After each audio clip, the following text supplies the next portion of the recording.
Hello दोस्तों, पिछले कुछ वीडियोस में हमने मनी वेयरहाउस के कंसेप्ट को समझा था और इस बात को जाना था कि जब हम अपनी कोई चीज़ किसी वेयरहाउस में जमा करते हैं या अपना कुछ पैसा हम किसी डिपॉजिट बैंकिंग इंस्टीट्यूशन में जमा करते हैं तो उसके नतीजे में हमारे आपस के लेन देन में क्या फ़र्क आता है। अब हमें इस बात को समझना है कि इस वेयरहाउस के बिजनेस में या डिपॉजिट बैंकिंग के अंदर हमारे साथ फ्रॉड कहाँ कहाँ हो सकता है। सबसे पहली बात तो हमें ये याद रखने की है कि लालच हर इंसान के साथ लगा हुआ है। किसी के साथ थोड़ा कम, किसी के साथ बहुत ज़्यादा। कोई अपने लालच पे कंट्रोल कर लेता है, कोई अपने लालच पे कंट्रोल नहीं करता और वो उसके लिए किसी भी हद तक जाने के लिए तैयार हो जाता है।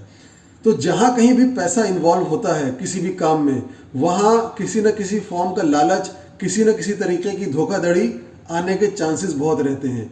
और जिस काम में सिर्फ पैसा ही इन्वॉल्व हो, यानी जैसे हमारा बैंकिंग का काम है, जिस काम में सिर्फ पैसा ही पैसा इन्वॉल्व हो, वहाँ पे इस बात से इनकार नहीं किया जा सकता कि वहाँ पे लालच नहीं आएगा। बिल्कुल आएगा। अगर दूसरी जगहों पे लालच आ सकता है तो बैंकिंग सिस्टम में और मनी वेयरहाउस के कंसेप्ट के अंदर और उसके सिस्टम के अंदर लालच आएगा ही आएगा। इससे बचा नहीं जा सकता। तो अब इस लालच के नतीजे में लोगों को नुकसान कैसे पहुंच सकता है, इस बात को समझना चाहिए। जब हम अपना कुछ कीमती सामान या अपना कुछ पैसा कहीं जमा कराते हैं किसी बैंकिंग इंस्टीट्यूशन के अंदर या किसी मनी वेयरहाउस के अंदर, जब हम उसको जमा करते हैं तो एक तरीका तो धोखाधड़ी का ये हो सकता है कि जिसके यहाँ हमने अपना सामान जमा कराया है वो हमारा पैसा या हमारा सामान लेके गायब हो जाए, मुल्क ही छोड़ दे या कहीं भी निकल जाए, वो लापता हो जाए, उसको पता न चले। तो एक तरीका तो ये हो सकता है, जो कि कई बार देखा भी गया कि बहुत से लोगों ने किसी का पैसा उधार लिया और लेके गायब हो जाते हैं। तो एक पैसे का गायब होने का और नुकसान, इंसान को नुकसान पहुंचने का एक तरीका ये हो सकता है।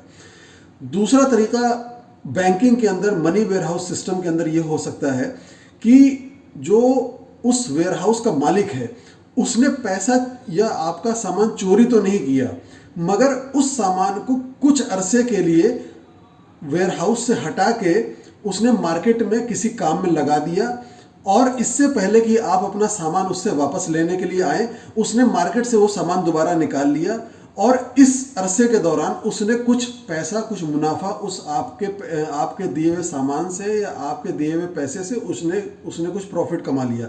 एक तरीका ये हो सकता है। अब इस बात को हम एग्जाम्पल से समझते हैं। सपोज एक अनाज के गोदाम वाला है और उसके यहाँ लोगों ने अपना अनाज रख रखा है और उसको वो ज़रूरत पड़ने पे निकालते रहते हैं थोड़ा थोड़ा करके।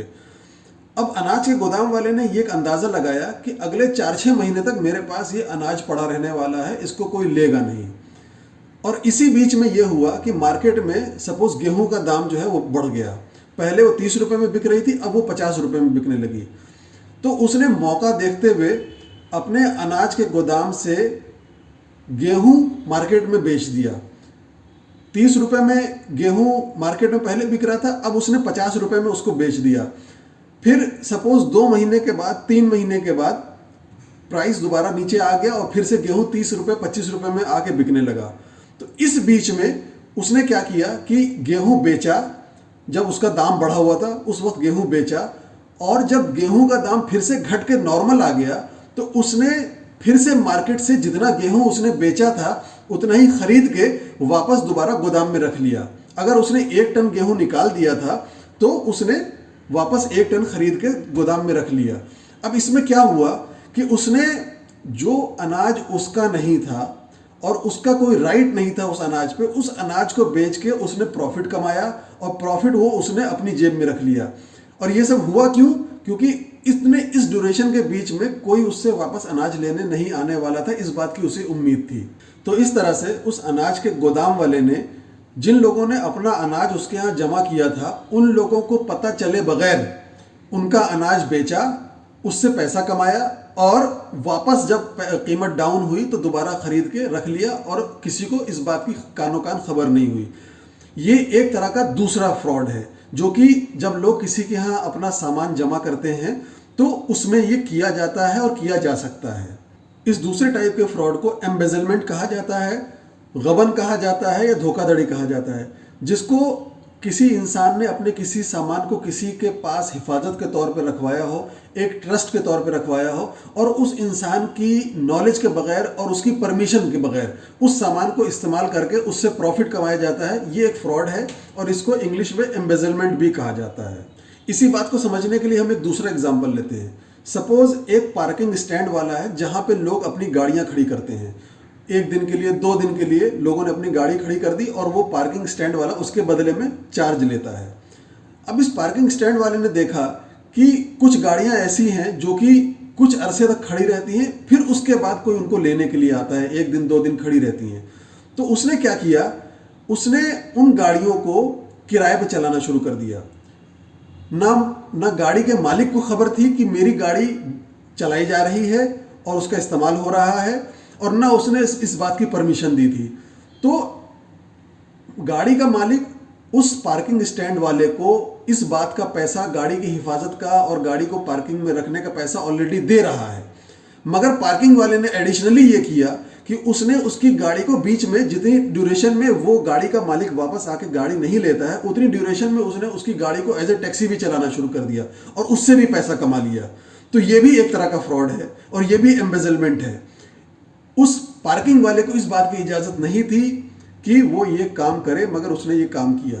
तो इस तरह से ये दूसरे टाइप का फ्रॉड किया जाता है जब भी हम अपना पैसा या अपनी कोई चीज़ कहीं डिपॉजिट करते हैं। तो ये एक दूसरे टाइप का फ्रॉड है जो कि किया जा सकता है।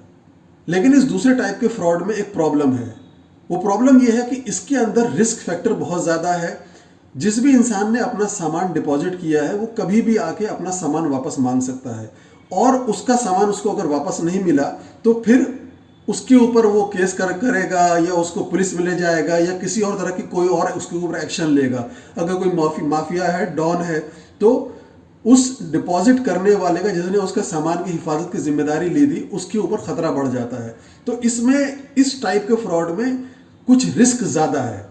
तो इसके आगे एक तीसरे टाइप का फ्रॉड है जिसमें रिस्क कम होता है। डिपॉजिट के कुछ फॉर्म्स ऐसे हैं जहां पर जो इंसान आपके डिपॉजिट की हिफाजत की जिम्मेदारी ले रहा है, अगर वो फ्रॉड करना चाहे तो उसके लिए रिस्क कम होता है और उसमें आसानी से फ्रॉड कर सकता है। और इसी वजह से चूंकि रिस्क वहां पे कम हो जाता है तो फ्रॉड के चांसेस भी वहां बढ़ जाते हैं। इस टाइप का फ्रॉड जनरली उन डिपॉजिट्स में होता है जहां पे डिपॉजिट करने वाला जो चीज़ उसने डिपॉजिट करी है एग्जैक्टली वही चीज़ नहीं चाहता, मगर वैसी ही चीज़ चाहता है, उसी तरह की चीज़ चाहता है। इस बात को हम एक एग्जाम्पल से समझते हैं। सपोज आपने अपना एक जेवर किसी के यहाँ डिपॉजिट कराया, कुछ अरसे के लिए हिफाजत से रखने के लिए दिया। तो जब आप उससे वो जेवर वापस लेंगे तो उससे वही जेवर उम्मीद करेंगे, उसी जेवर की एक्सपेक्टेशन करेंगे जो कि आपने जमा कराया था, किसी दूसरे जेवर की उम्मीद नहीं करेंगे। और अगर उसने ऐसा किया तो आप उससे लड़ेंगे, झगड़ेंगे। तो जो डिपॉजिट करने वाले के लिए, जो उसका अपना सामान डिपॉजिट कर रहा है, उसके लिए फ्रॉड करने की गुंजाइश कम हो जाती है।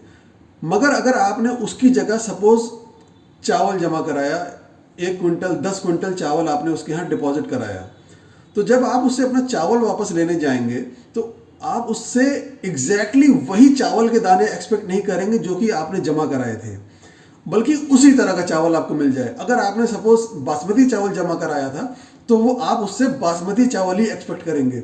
हाँ, अगर वो आपको ख़राब किस्म का, लो क्वालिटी का चावल अगर देगा तब आप उससे झगड़ेंगे। लेकिन अगर आपको जो चावल आपने जमा कराया है उसी से सेम मिलता जुलता क्वालिटी का चावल अगर वापस वो कर रहा है तो वहाँ पे कोई प्रॉब्लम नहीं आएगी। तो इस तरह के केसेस में जहाँ पे उसी तरह की चीज़ चाहिए होती है वहाँ पे फ्रॉड करने की गुंजाइश और फ्रॉड होने के चांसेस बहुत ज़्यादा बढ़ जाते हैं। क्योंकि अब वो सपोज अगर उसे 10 क्विंटल चावल वापस करना है तो वो 10 क्विंटल चावल में हो सकता है 1 क्विंटल चावल जो है वो लो क्वालिटी का मिक्स कर दे और उस ओरिजिनल हाई क्वालिटी बासमती चावल को वो मार्केट में अच्छे दामों पे बेच के उससे अपना प्रॉफिट कमा ले। तो इस तरह का फ्रॉड जो होता है वो करना आसान होता है और इसमें फ्रॉड करने वाले के लिए रिस्क जो है वो कम हो जाता है। तो इसी फ्रॉड को अब हम एक दूसरे एग्जांपल से समझते हैं। सपोज एक अनाज के गोदाम वाला है, उसके पास बहुत से लोगों ने अपना अनाज जमा कर रखा है। तो उसने ये देखा कि मेरे अनाज के गोदाम में 50 टन अनाज मौजूद है और इस बात का भी उसने अंदाज़ा लगा लिया है कि हर महीने उसके अनाज के गोदाम से सिर्फ 2 टन अनाज निकाला जाता है और बाकी पड़ा रहता है। तो उसने ये अंदाज़ा लगाया कि साल भर में मेरे अनाज के गोदाम से सिर्फ 25 टन अनाज ही निकाला जाएगा, बाकी 25 टन अनाज जो है वो ऐसे का ऐसे ही पड़ा रहेगा। तो इस 25 टन अनाज को अगर मैं चुपके से चाहूँ तो बेच दूँ और इससे पैसा कमा लूँ।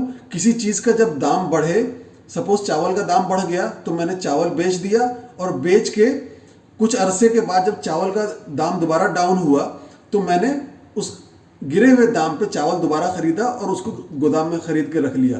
तो इस बढ़े हुए दाम और इस घटे हुए दाम के बीच में उसने अपना प्रॉफिट कमा लिया। तो ये एक तीसरे टाइप का फ्रॉड जो है अनाज के गोदाम वाला, ये कोई भी मनी वेयरहाउस वाला, कोई भी वेयरहाउस वाला, कोई भी बैंकिंग डिपॉजिट वाला ये काम वो कर सकता है। तो पिछले कुछ वीडियोस में हमने मनी वेयरहाउस का कंसेप्ट जो डिस्कस किया था उसके अंदर हमने बताया था कि कैसे मनी वेयरहाउस की रिसीप्ट्स वजूद में आती हैं और एक्चुअल मनी के बदले में वो रिसीप्ट्स ही मार्केट में सर्कुलेट करती हैं। तो जब कोई वेयरहाउस वाला, उसकी रेपुटेशन मार्केट में ग्रो हो जाती है तो उसकी रसीद ही जो होती है वही उस एक्चुअल जो प्रोडक्ट है, एक्चुअल जो चीज़ डिपॉजिट की गई है उसके बदले में वो काम करती है। तो जब मामला एक्चुअल प्रोडक्ट से आगे बढ़ के वेयरहाउस की रसीद के एक्सचेंज पर पहुंच जाता है, जब डायरेक्टली जो मनी है वो एक्सचेंज नहीं हो रही होती और बल्कि उसकी रसीदें एक्सचेंज हो रही होती हैं, तो वहाँ पे फ्रॉड करना और भी आसान हो जाता है। अब वेयरहाउस वाले को कोई सामान एक जगह से दूसरी जगह ले जाके बेचने की ज़रूरत नहीं है, किसी सामान को एक जगह से दूसरी जगह मूव करने की ज़रूरत नहीं है। उसको सिर्फ ये करना है कि जो रसीदें वो प्रिंट करके अपने कस्टमर्स को दिया करता था, वैसी कुछ नकली और जाली रसीदें उसने प्रिंट करनी है और वो रसीदें उन्हीं प्रोडक्ट्स के तौर पे मार्केट में सर्कुलेट होंगी। ये काम और भी आसान हो जाता है। अब ये सारी बातें सुन के कुछ लोगों को ये लग सकता है, क्या इस तरह के फ्रॉड के लिए कोई उसके ऊपर कोई क्रिमिनल एक्ट नहीं लगेगा? क्या उसको कोई पनिशमेंट गवर्नमेंट नहीं देगी? क्या ऐसे एक्ट के लिए क्या ऐसी कोई पनिशमेंट्स नहीं है जिससे ये क्रिमिनल्स डर जाएं और ऐसा काम ना करें? तो जो लोग ऐसा सोच रहे हैं उनके लिए मैं बता दूं कि 18वीं सदी तक ऐसा कोई लॉ दुनिया में एग्जिस्ट करता ही नहीं था। हमारे इस मॉडर्न वर्ल्ड में ऐसा कोई लॉ था ही नहीं जो कि इस टाइप के फ्रॉड को क्राइम माने और उसके लिए कोई सज़ा उसके अंदर हो। वो लोग इस बात को क्राइम मानते ही नहीं थे और उनके नज़दीक ये कोई फ्रॉड था ही नहीं। ये तो 20वीं सदी में आके कोर्ट ने और लॉ ने इस बात को रिकॉग्नाइज किया है कि ये जो चीज़ें हैं, इस तरह की एक्टिविटी, ये एक फ्रॉड है, ये क्राइम है और इसके नतीजे में कोई ना कोई पनिशमेंट होनी चाहिए। तो इस वीडियो में हमें बात करनी थी कि मनी वेयरहाउसिंग के अंदर या किसी भी तरह के डिपॉजिट स्कीम के अंदर फ्रॉड्स कहाँ कहाँ हो सकते हैं और कैसे कैसे हो सकते हैं। नेक्स्ट वीडियो में हम बात करेंगे एक नए कंसेप्ट पे। शुक्रिया।